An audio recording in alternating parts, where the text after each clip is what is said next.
So how do you balance the many positives from Saturday, especially those last 7 series that Dungy was on the field, with what happened after DeVito got in the game, when you're trying to impart on your guys something to take from it? Sure. I mean, with every game that I've ever had with these guys and anywhere I've ever coached, the post-game reaction, whether it's the next day or the week following, is very to the point, very honest. The things that were good, the things that were bad, and that's in a win or a loss. So, that's no different in this week. Obviously, this is very frustrating. It's frustrating for our players who work really, really hard every week. It's frustrating for everybody in the program because we have been, very close and been standing there with opportunities to win games the last 2 weeks and haven't found a way to get it done. Were there some things that were positive, certainly, and we do need to make sure that we accentuate those. But then there was obviously things that we need to get cleaned up, and that's the objective, every single week, and that will be the objective all the way till the end of November. Is each week trying to get a little bit better in certain aspects of the game, and although we did make some improvement in a lot of areas last week, it wasn't enough, and one of the areas obviously that we got to make sure is the focus this week is finishing.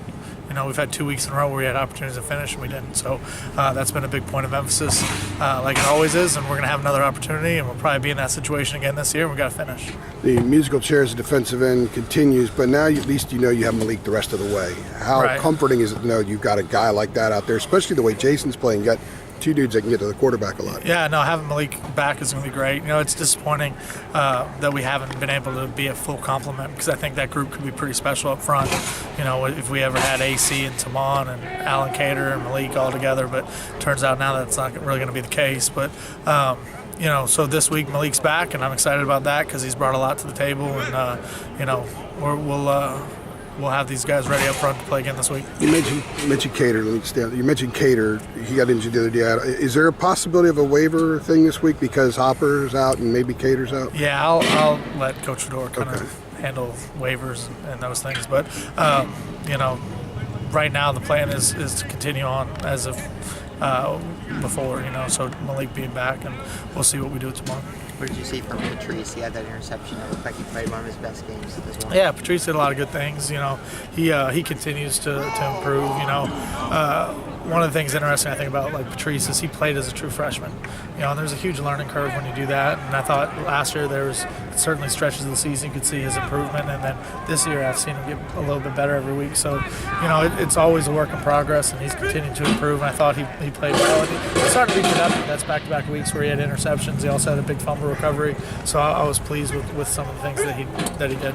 One of the things he talked about is being able to use his size a little bit more, kind of knowing how. How have you kind of seen that development in the world? Well, I mean, he's a big corner. He has great length, and that's obviously an asset for him.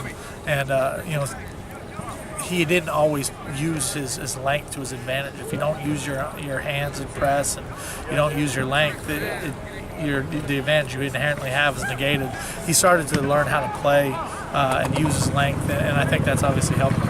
Has there been a temptation to move him to safety at any time since he got here? No, I mean, it's been discussed, but I like we need to have bigger corners. I mean, that's just kind of one of the things that I think we got to look at going forward in terms of recruiting is, just as big as the wideouts we went against last week. It's hard to go out there with 5'9" and 5'10" guys and match up down in and down out. So, Patrice obviously has the length and allows us to have those matchups that we prefer. What have you seen from UVA in film-wise? Yeah, they're a physical team. They play really hard. They have a good quarterback who is a weapon with his feet. They do a lot of things on offense, so it's really important how we prepare this week to make sure our guys are ready to roll. But I think more than anything, forget about all the scheme stuff. They just play really hard. They're really physical, and we're going to have to be able to match and surpass their physicality. Has Jason Strobridge's game kind of grown at the rate expected, or maybe surpassed what you guys may have projected? When you see guys every single day, your perspective is a little bit different. Anything that Stroh is doing on the field is not surprising to me because you see it all spring ball and fall camp. So you kind of knew what he had. You had to see him do it on the lights, and you're starting to see that translate. But it's not surprising to me at all.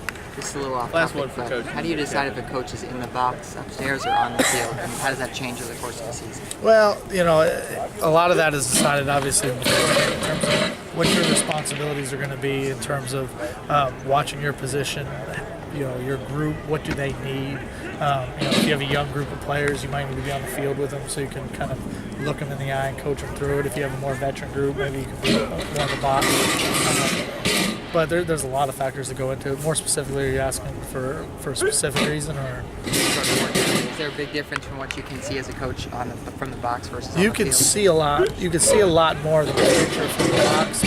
Like for me, a year ago I was in the box. This year I'm on the field. One of the reasons I like being on the field is I like being able to look at our guys and see in between series how they feel, and ask them, what call do you like on third down? What's your favorite pass rush game for the D-line? Or what coverage do you feel most comfortable in? And it's a lot easier for me to do that because it doesn't matter what I call if we're not comfortable doing it. So I like being able to have that communication with them. Thanks, Coach. Thanks, Coach. Appreciate it.